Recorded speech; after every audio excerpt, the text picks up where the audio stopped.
बड़ी धमकी दे रही है साहब के, मैं तो उल्टा बता दूंगी। आज हम एक ऐसे मुद्दे की बात करेंगे जो मुद्दा सीधा आपसे जुड़ा है, जो मुद्दा सीधा हमारे समाज से जुड़ा हुआ है। हालांकि देश बदल रहा है लेकिन लोगों की मानसिकता नहीं बदल रही है। जी हाँ, हम बात करेंगे दहेज प्रथा की।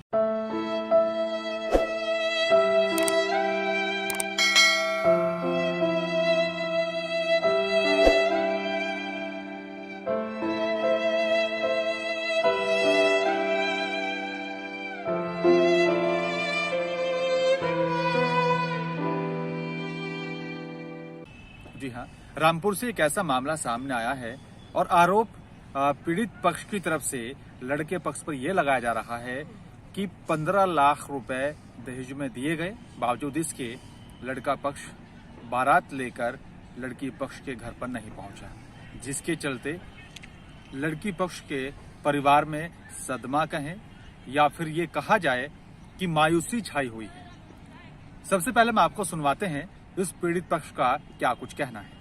सर, मैंने अपनी लड़की की शादी मुरादाबाद मझोला मंडी और मोहल्ला गायत्री नगर में शादी की थी सर। 28 तारीख को सर मैं लगन चढ़ाने गया था, कोई बात किसी तरह की नहीं हुई, अच्छी लगन चढ़ी थी। उसके बाद में साहब बारात मेरी आने को थी 29 तारीख में। सर इन लोगों ने बाद में मुझे बताया कि मैं 5 लाख और रुपए लूँगा और मैं गाड़ी लूँगा। इन्होंने साहब मुझ पर नहीं हो पाया, इन्होंने ये बारात नहीं लाए और साहब मेरा पूरा सामान गांव वाले सब खा कर चले गए और रिश्तेदार भी सब खा कर चले गए और इन्होंने साहब मेरे यहाँ कोई बारात नहीं लाए। तो और 5 लाख रुपए डिमांड करी? जी सर, बाद में लगन चढ़ाने के बाद में इन्होंने 5 लाख की डिमांड करी थी। तो बारात घर पे नहीं आई? हाँ, फिर बारात ये घर पर नहीं लाए। आपने रिपोर्ट दर्ज करा दी? मैंने सर बाद में रिपोर्ट दर्ज कराई, उसमें साहब मैंने 7 नाम लिए, उसमें साहब कोई पुलिस ने सुनवाई नहीं की। सर मेरा विवाह होना था, 29 तारीख में बारात आने वाली थी। कहाँ से आती? मुरादाबाद। फिर 28 तारीख में लगन गई थी, बाकायदा इन लोगों ने लगन चढ़ाई थी रीति रिवाज के साथ में, जिस तरह से होता है लगन का सब काम करा था। उसके बाद में इन लोगों ने बारात लाने से इनकार कर दिया। क्यों? इन लोगों ने अब दहेज की डिमांड 5 लाख की डिमांड रखी है। अच्छा, फिर कार के लिए। अच्छा, इसलिए बारात नहीं लाए? इसलिए बारात नहीं लाई है। तो अब कैसा माहौल है घर के आपका? मेरे घर में मातम सा छा रखा है। इन लोगों के खिलाफ FIR कराई है आपने? इन लोगों के खिलाफ FIR कराई थी, लेकिन इसमें इसकी बहन बबली वो किसी में पेशगार है, वो ये धमकी दे रही है कि तुमने मुकदमा वापस नहीं लिया तो मैं सबको उल्टा फंसवा दूंगी। अभी तक पुलिस ने क्या कार्रवाई करी आपकी तरफ से? इसमें कोई कार्रवाई नहीं की है। अब SP साहब को पत्र दिया है आपने? SP साहब को इसमें पत्र दिया है हमने। क्या चाहते हो आप? हम लोग इन लोगों के खिलाफ मुकदमा दर्ज कराना चाहते हैं। हमें शादी चाहिए, न्याय चाहिए। तो आपने दोनों पक्ष की यहाँ पर बात सुनी, आपको क्या लगता है आप खुद इसको डिसाइड कर सकते हैं, लेकिन मामला दहेज प्रथा से जुड़ा हुआ है, इसलिए आज हम इस दहेज के मुद्दे पर ही बात कर रहे हैं। लगातार हाईटेक दुनिया होती हुई जा रही है, लगातार देश तरक्की कर रहा है, लगातार एक के बाद एक नए आविष्कार हो रहे हैं, लेकिन जो मानसिकता है वो नहीं बदल रही है। दहेज को लेकर लगातार इस तरह के मामले सामने आते रहे हैं, लेकिन रामपुर से जो ये मामला सामने आया बड़ा ही गंभीर मामला है। हम सबको समझना होगा, सोचना होगा कि किसी के अगर दहेज देने की क्षमता नहीं है तो क्या शादी को तोड़ दिया जाए? क्या बारात लेकर नहीं जाए? क्या लड़की पक्ष जो इंतजार कर रहा है कि बारात आएगी, आज बिटिया की जो है डोली उठेगी, लेकिन सब कुछ बदल जाता है एक क्षण में जब पता लगता है कि बारात लेकर बाराती नहीं पहुंच रहे हैं। मामला 15 लाख से जुड़ा हुआ भी है, मामला एक समाज से जुड़ा हुआ भी है और मामला एक सामाजिक लोगों की इज्जत से भी जुड़ा हुआ है।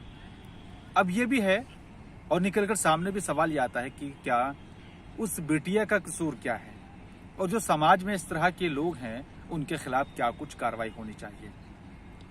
एक तरफ समाज, सामाजिक लोग, सरकार शासन प्रशासन दहेज प्रथा को खत्म करने की बात करता है, लेकिन दूसरी तरफ रामपुर जैसी घटना जब सामने आती है तो कई सवाल खड़े हो जाते हैं।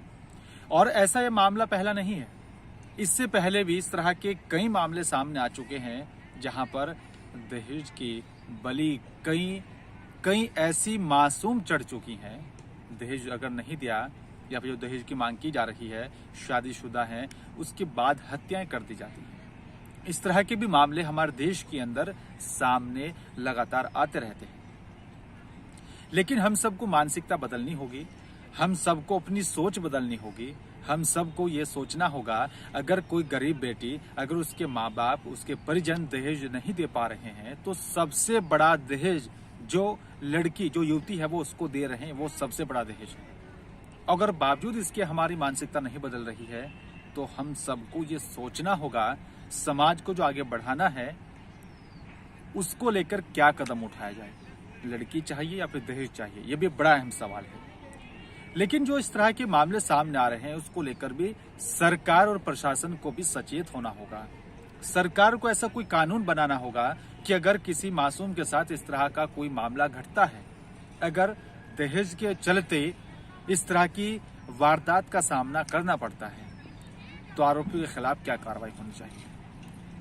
क्या आपको नहीं लगता कि इस तरह के मामलों में सरकार को आगे आना चाहिए? क्या आपको नहीं लगता कि इस तरह के मामले अगर सामने आते हैं तो प्रशासन को तुरंत कार्रवाई कर देनी चाहिए ताकि इस तरह का कोई और मामला सामने ना आए।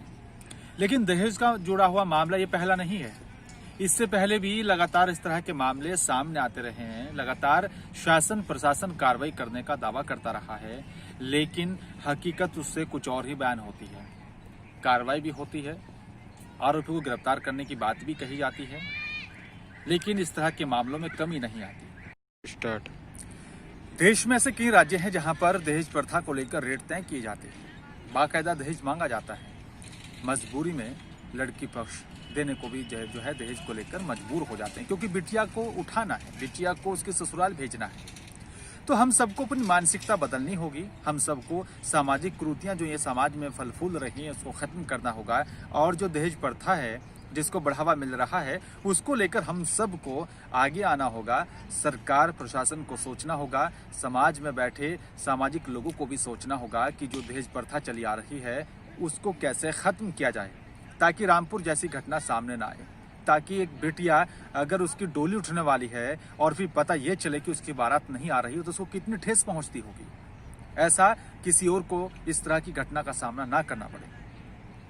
आज की हमारी वीडियो आपको कैसी लगी हमें कमेंट करके बताएं, और ज़्यादा से ज़्यादा शेयर करें, लाइक करें और हमारे चैनल को सब्सक्राइब करना ना भूलें।